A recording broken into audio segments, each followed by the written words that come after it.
ngapa ya Nabi Isa ngomong kayak gitu. Nabi Isa itu diselamatkan sama Allah.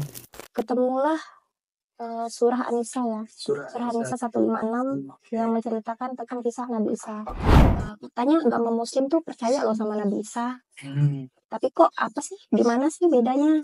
Saya juga ada ketemu di Alkitab. Itu di Yohanes 16 ayat 7 sampai 8. Ini dia yang disebutkan di dalam Alkitab. Dan saya juga sempat baca-baca beberapa ahli teologi juga mengatakan seperti itu. Bismillahirrahmanirrahim.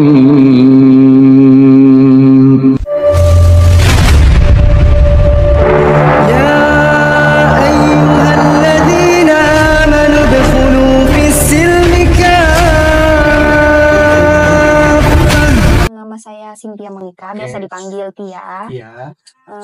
Latar belakang sebelumnya beragama apa? Oh, sebelumnya saya beragama Katolik. Sebelumnya beragama Katolik. Ya. Oke. Lalu memutuskan untuk masuk Islam. Ya, memutuskan untuk masuk Islam. Itu 1 tahun yang lalu berarti? 1 tahun yang lalu. Berarti baru 1 tahun yang lalu ini kakak memeluk agama Islam? Dengan sungguh-sungguh ya. Tapi kalau ditarik lagi ke belakang itu ini yang kedua kalinya. Ini yang kedua kali. Oke, itu gimana kak? Mungkin boleh diceritakan tuh. Kenapa bisa dikatakan yang sungguh-sungguhnya baru 1 tahun terakhir? 5 tahun yang lalu ya. 5 tahun yang lalu kan saya menikah. Saya menikah dan mengharuskan untuk masuk agama Islam karena pernikahan tersebut. Tapi itulah proses saya mengenal Islam pada awalnya. Jadi saya menikah dan masuk Islam. Namun waktu itu saya tuh tidak dibimbing sama sekali, tidak dibimbing. Jadi saya mengenal Islam dengan sendiri. Ya, waktu itu mantan suami saya pernah ngomong kayak gini. Kalau kamu mau masuk Islam, kamu harus belajar sendiri karena itu harus dari kamu sendiri. Kurang lebih kayak gitu dia bilang. Waktu itu sakit ya, sakit kan. Tapi saya memutuskan, oh mungkin ini jalan hidup aku yang harus jadi lebih baik. Jadi saya mulai mengenal Islam, saya belajar sholat. Itu belajar sendiri tuh Pak? Belajar sendiri, pakai HP. Belajar sholat. Suami sama sekali ngebimbing juga? Nggak ada. Pernah malah minta ajarkan Al-Fatihah, tapi dia bilang, udahlah sendirilah. Tapi saya belajar sendiri ya saat itu. Tapi kalau dibilang proses mengenal Islam tuh udah jauh sebelumnya sih. Pertama kali mengenal Islam, mencari tahu tentang Islam tuh seperti apa tuh udah dari SMA. Oh, dari SMA. Itu kenapa dari SMA bisa mengenal Islam? Awalnya ya karena dekat sama yang Muslim. Ya, dekat sama yang Muslim. Jadi penasaran kan, apa sih bedanya agama Muslim sama Katolik nih? Katanya agama Muslim tuh percaya loh sama Nabi Isa. Tapi kok apa sih? Gimana sih bedanya? Nah, jadi mulai nyari tahu. Ada sama-sama percaya Nabi Isa nih. Maksudnya bedanya di mana? Bedanya di mana? Jadi mulailah cari tahu dan ternyata perbedaannya itu di Muslim itu tidak percaya kalau Nabi Isa itu yang disalib. Dan percaya dan tidak mentuhankan Nabi Isa. Tidak mentuhankan Nabi Isa. Tidak percaya konsep Trinity ya. Dan ternyata Nabi Isa di dalam Islam itu diselamatkan sama Allah. Jadi waktu itu nyari tahu kan, ketemulah surah An-Nisa ya. Surah An-Nisa 156 yang menceritakan tentang kisah Nabi Isa. Menceritakan tentang kisah Nabi Isa. Baca tuh, oh ternyata Nabi Isa diselamatkan sama Allah. Mulai mikir kan, teringat di Alkitab tuh ada Nabi Isa atau Yesus ya. Di Alkitab Yesus mengatakan ketika disalib tuh, Elia, Elia lama sabaktani. Yang dalam bahasa Ibrani kalau nggak salah, artinya Allahku, Allahku kenapa engkau meninggalkan aku. Jadi sebagai seseorang yang mencari tahu timbul pertanyaan di dalam, oh ngapa ya Nabi Isa ngomong kayak gitu. Nabi Isa dalam sebagai Tuhan. Nabi Isa atau Yesus di dalam Alkitab berkata seperti itu. Padahal dalam tanda kutip dia sebagai Tuhan gitu. Iya. Dijawablah tadi di surah An-Nisa, ternyata Nabi Isa itu diselamatkan sama Allah. Gitu. Jadi bermula dari mencari tahu di Alkitab, di perbedaan di Alkitab dengan Quran, akhirnya mulai penasaran nih, apa sih bedanya Nabi Isa di Islam sama di Katolik gitu. Nah, lanjutnya setelah itu gimana Kak? Kenapa makin yakin kalau makin penasaran gitu tentang Islam itu? Ini perjalanan mengenali panjang ya. Panjang dari SMA kemudian ke kuliah, menikah setelah kuliah. Berarti di kuliah ini terskip nih. perjalanan Islamnya? Iya, karena fokus kuliah dan lain sebagainya ya. Fokus pergaulan sih yang sana. Okay. Karena waktu itu nggak ada Bukan ini ya, nggak punya pegangan ya. Di Katolik pun kurang. Jadi Katolik KTP gitu ya. Ya, bisa dibilang kayak gitu. Jadi di dalam perjalanannya tadi kan kemudian saya masuk Islam tadi. Setelah ini menikah yang pertama saya masuk Islam tapi tidak dibimbing. Kemudian saya itu sholat kan. Sholat itu di situ saya tuh merasakan pertama kali dalam hidup saya itu ibadah yang khusyuk. Seumur-umur ibadah yang khusyuk, walaupun dengan keterbatasan saya ya sholat menggunakan HP, tapi ketika saya sujud saya berdoa sama Allah, itu tuh benar-benar yang merasa ibadah yang benar-benar saya dengan Tuhan gitu. Jadi banyak saya waktu itu minta ya sama Allah, saya pengen suami yang membimbing, yang bisa mendekatkan saya dengan Engkau ya Allah, gitu kan, mendekatkan diri saya. Nggak lama kemudian setelah saya melahirkan anak kedua saya, ternyata Allah menunjukkan dan menjawab doa-doa saya tersebut, dan katanya ternyata pasangan saya ini nggak baik buat saya. Yang sebelumnya nih ya. Nggak baik buat saya waktu itu. Lepas saya balik ke rumah orang tua. Selama saya balik ke rumah orang tua tuh ada rasa rindu pengen sholat, pengen ibadah lagi gitu kan. Tapi itu waktu itu mukena saya sempat dibuang sama mama. Karena nangis. Mukena sempat dibuang sama mama. Jadi kan saya menyembunyikan mukena di lemari. Jadi ketahuan lah sama mama saya, dibuang. Mukena, jilbab dibuang. Pakaian muslimnya dibuang. Dibuang sama mama. Lalu sampai saya kenal lagi sama waktu itu calon suami saya. Tapi waktu orang tua tahu kakak itu masuk Islam itu gimana respon? Yang mana nih? Yang pertama. Yang pertama mereka nggak tahu. Pertama mereka belum tahu ya? Nggak tahu, dan tahunya tuh dari mukena itu tadi. Karena nyimpan langsung dibuang. Jilbab itu. Tapi nggak pernah ngomong sama sekali. Nggak pernah ya. Itu respon Islam gimana waktu tahu mukena dibuang? Ya udah diam aja gitu. Sama-sama diam. Pas saya lihat mukenanya udah nggak ada, udah. Jilbab pun juga nggak ada. Karena saya simpan di lemari itu sama ya semuanya. Oke, kelanjutannya setelah yang tadi kakak berdoa minta tunjukkan ternyata bukan yang benar nih. Lanjutannya itu gimana? Pisah kan ya, ternyata saya minta suami yang bisa membimbing saya dan dekatkan saya dengan Allah. Dan mulai terjawab tuh beberapa tahun kemudian kan dekat sama calon suami saya sekarang. Jadi calon suami saya yang sekarang itu enak diajak diskusi. Jadi mulai diskusi. Pertama waktu dia awal sama saya tuh, dia nanya malah mau tetap di Kristen apa ngikut.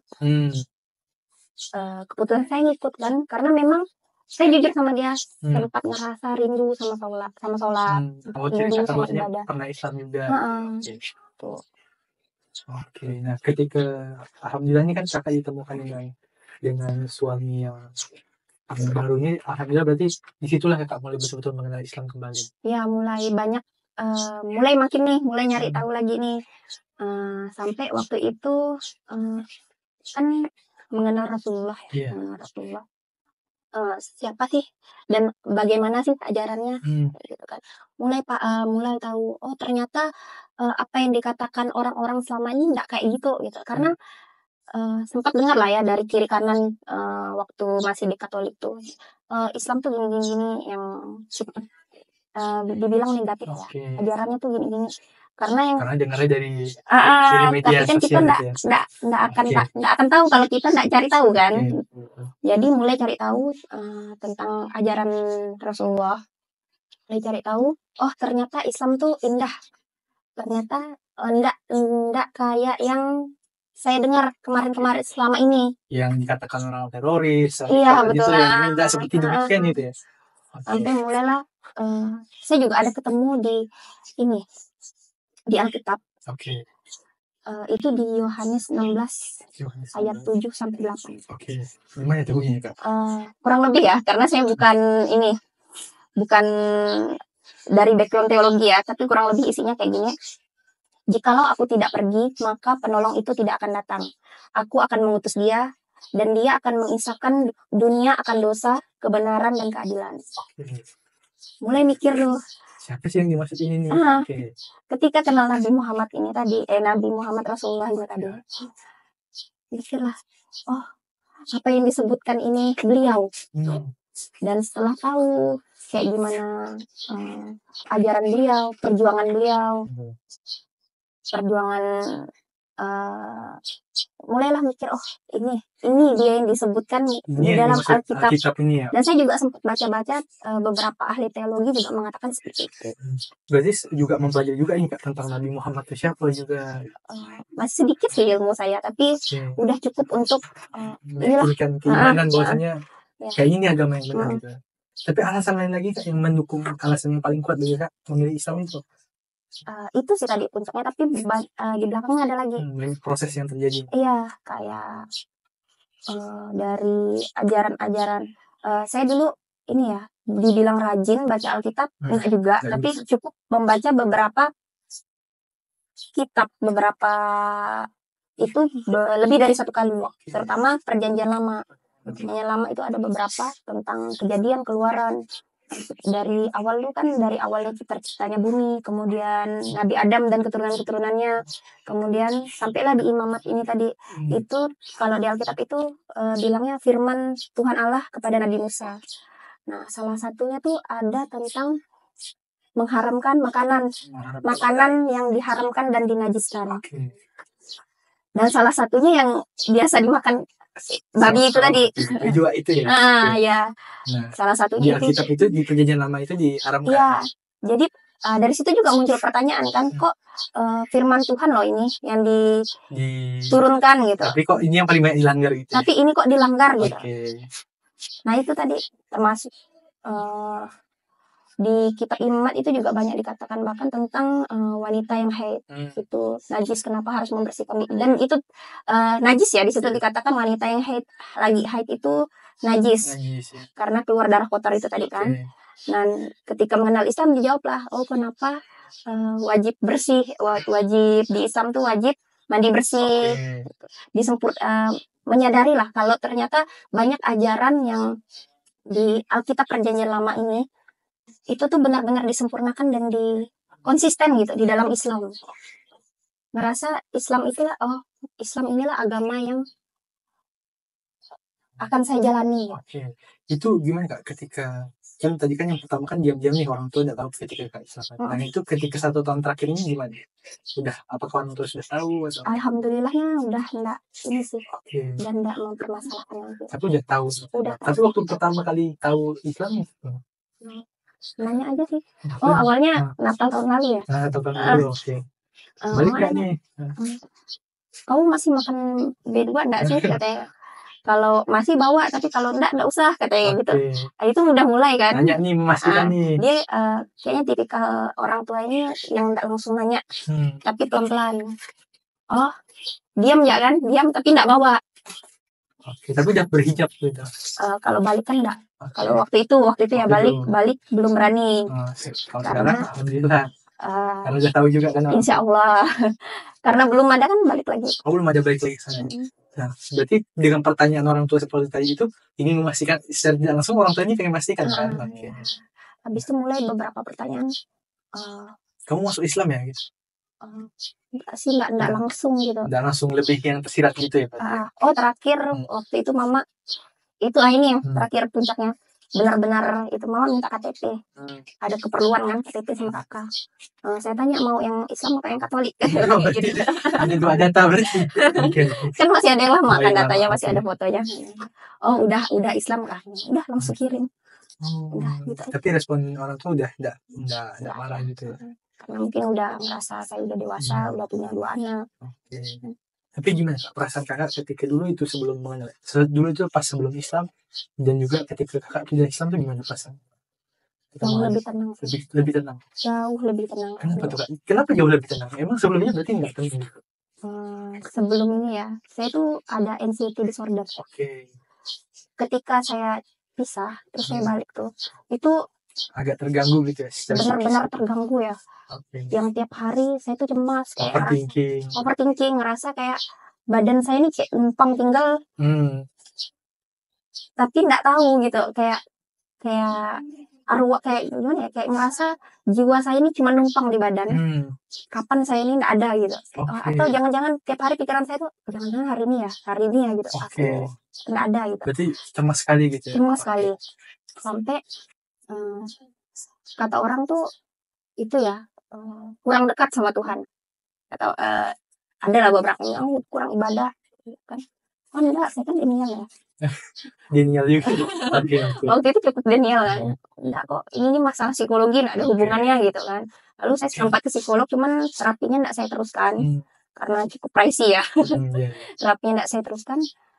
Kemudian itu tadi proses yang balik tadi, kenal lagi Islam lagi. Justru itu secara tidak langsung terapi yang.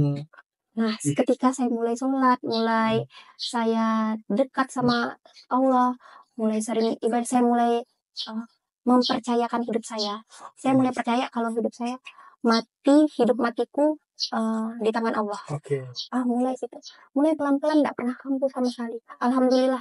Hari ini beberapa 4 bulan, 5 bulan terakhir nggak pernah kambuh sama sekali. Dari yang perlahan ya, dari yang sebulan sekali ya masih ada ngerasa cemas, ngerasa simptom cemas tuh, tiba-tiba kesemutan atau apa, tiba-tiba mulai makin sering saya beribadah dan makin saya mempercayakan hidup saya kepada Allah, hilang. Beban hilang secara sendirinya. Jadi yang saya rasakan tuh, yang paling saya rasakan ketenangan. Ketika masuk dalam ada nggak sih hambatan yang kakak ada, ujian-ujian yang bagi kakak nih, kenapa sih ya Allah aku tuh diuji segininya gitu? Ujian ya ketika awal masuk Islam yang benar-benar dengan hati ya, itu ada sih, ada 3 hari setelah saya mengucap kalimat syahadat. Jadi 3 hari setelah itu tiba-tiba ada satu kejadian, ada yang jahatin saya, intinya jahatin lah ya. Jadi saya nyari tahu kan siapa sih yang jahatin saya nih. Kemungkinannya tuh cuman ada di teman-teman dekat saya. Karena circle itu kali. Karena teman saya itu nggak banyak, cuman ada 3 orang. Jadi saya nanya lah sama mereka, kalian nggak sih gitu kan? Tapi pelan-pelan, bukan nuduh ya, nanya. Tapi mereka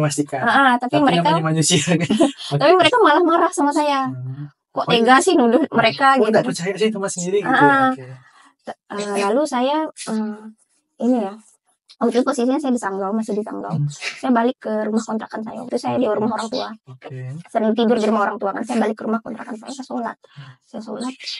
Ya Allah, kalau ya Allah tunjukkanlah siapa yang melakukan ini kepadaku. Aku janji aku akan memaafkan mereka. Beberapa jam ya, nggak nyampai, nggak lama ya. Tiba-tiba saya tuh kepikiran buat login akun sosial media salah satu mantan sahabat saya ini tadi. Mantan sahabat. Karena mereka tuh udah kayak keluarga ya, udah dekat sekali lah. Mungkin makan bareng-bareng, tidur juga bareng-bareng juga. Iya, gitu. makan satu tidur kan. Lalu login lah, bacalah nih chat antara teman saya nih. Oh, ternyata selama ini mereka ngomongin saya, bahkan merencanakan hal itu. Enggak cuma ngomongin, tapi merencanakan hal itu, dan memang mereka. Lalu ya udahlah, waktu itu sempat sih marah, tapi karena ngerasa udah janji sama Allah untuk memaafkan, ya udah saya maafkan tanpa ngomong apapun sama mereka. Jadi saya nggak ada validasi kalau aku tuh tahu loh ini kalian gitu. Nggak ada, saya diam. Dan mungkin dia juga udah tahu mungkin sepertinya seharusnya tahu ya, karena waktu itu tiba-tiba DM itu langsung hilang dan password saya langsung keluar. Diganti password tiba-tiba. Diganti password saat itu juga, nggak lama setelah saya baca. Jadi waktu itu saya kesal. 3 hari baru syahadat. 3 hari setelah syahadat. Gitu gimana? Sabtu, Minggu, Senin. Setelah tahu bahwasanya teman sendiri yang ngelakuin itu. Waktu itu sakit, merasa ya Allah segininya cobaan. Tapi saya coba pelan-pelan, saya coba maafkan karena ya di doa saya tadi saya minta ditunjukkan, tapi saya harus memaafkan sekesal-kesalnya saya maafkan. Dan setelah beberapa lama saya sadar ternyata itu cara Allah untuk membuat hidup saya lebih baik. Kalau nggak ada masalah itu tuh saya nggak akan di titik ini, nggak akan lebih dekat sama Allah. nggak akan hidup jauh lebih baik. Dan mungkin kalau nggak diuji seperti itu, mungkin nggak akan belajar Islam lebih dalam. Ya, Karena baru betul. 3 hari saja. Dan ngerasa itu tuh cara Allah, kalau kayak Allah tuh ngasih tahu saya, kalau kamu mau lebih dekat mengenal aku, dijauhkan dulu nih orang-orang yang memang nggak pantas dan nggak baik. Jadi circle-circle-nya dibersihkan. Dibersihkan, benar-benar dibersihkan. Jadi ketika itu berarti putus nih kontak dengan. Putus sama sekali. Setelah diuji seperti itu, apakah yang kakak lakukan? Berusaha ngambil hikmah sih dari semuanya. Berusaha kayak jadi motivasi, oh hidup aku nih harus lebih baik. Lebih baik Allah, itu yang Kak, setelah masuk Islam juga ada nggak sih penyesalannya itu masuk Islam? Kan nggak bisa makan babi. Nggak ada sih. Nggak ada penyesalannya. Nggak ada sama sekali. Ngerasa ini hidup yang benar-benar jauh luar biasa, jauh lebih baik, jauh lebih tenang juga. Jauh lebih tenang. Tapi setelah masuk Islam itu ada pernah terpikir juga nggak nyesal sedikit nih? Nggak pernah terpikir. Malah justru ketika masuk Islam malah jauh lebih tenang itu tadi. Jauh lebih tenang, jauh ngerasa benar-benar ini ya hidup yang seharusnya gitu. Sesuai tuntunannya juga. Setelah masuk Islam sekarang, apa yang pengen kakak lakukan? Apa yang pengen kakak berikan kontribusi terhadap Islam? Sebenarnya banyak sih yang pengen saya lakukan. Kadang ngelihat kayak gini, ngelihat abang tuh terinspirasi sebenarnya. Cuman karena keterbatasan saya udah punya anak. Tapi saya kayak tiap ada waktu tuh saya berusaha kayak kalau bisa ya datang pergi ikut kajian. Walaupun baru sekali sih sebenarnya. Iya, karena kemarin juga dapat fasilitas ada yang jaga anak. Ketika masuk Islam ini berarti orang tua sampai hari ini belum Muslim. Ketika kakak udah masuk Islam, orang tua masih ada semua? Masih ada. Bapak ibu. Dan bapak ibu juga belum Muslim? Belum. Adik beradik juga belum. Kalau dari kakak sendiri ada nggak sih hal yang pengen sampaikan ke ibu atau ke bapak kakak atau ke adik atau ke kakaknya kakak tentang dari lubuk hati kakak yang dalam yang pengen kakak sampaikan ke mereka? Yang mungkin ketika kakak nyampaikan nggak pengen gitu secara langsung, mungkin dari videonya kakak bisa nyampaikan. Balik pengennya tuh kayak pengen mereka tuh berdoa tuh sama Tuhan Allah. Itu aja sih. Kalau misalnya mereka nggak bisa ya, mungkin nggak tahu, mungkin nggak sampai lah untuk mu'alaf juga. Setidaknya mereka berdoa tuh sama Tuhan Allah, berdoa sama Tuhan yang menciptakan kita. Pengennya itu sih. Pengen disampaikan kepada orang tua. Kalau dari teman-teman sendiri responnya gimana terhadap kakak masuk itu? Mungkin sebagian ada yang senang, mungkin juga sebagian. Saya kan nggak ada teman. udah dibuang kan sama Allah yang kemarin. Teman-teman dekat lagi. Ada sih beberapa. Malah saya lebih suka dekat. Ada satu juga teman saya itu malah. Karena ngerasa teman-teman yang kayak gini lah. Walaupun banyak positif. Baik.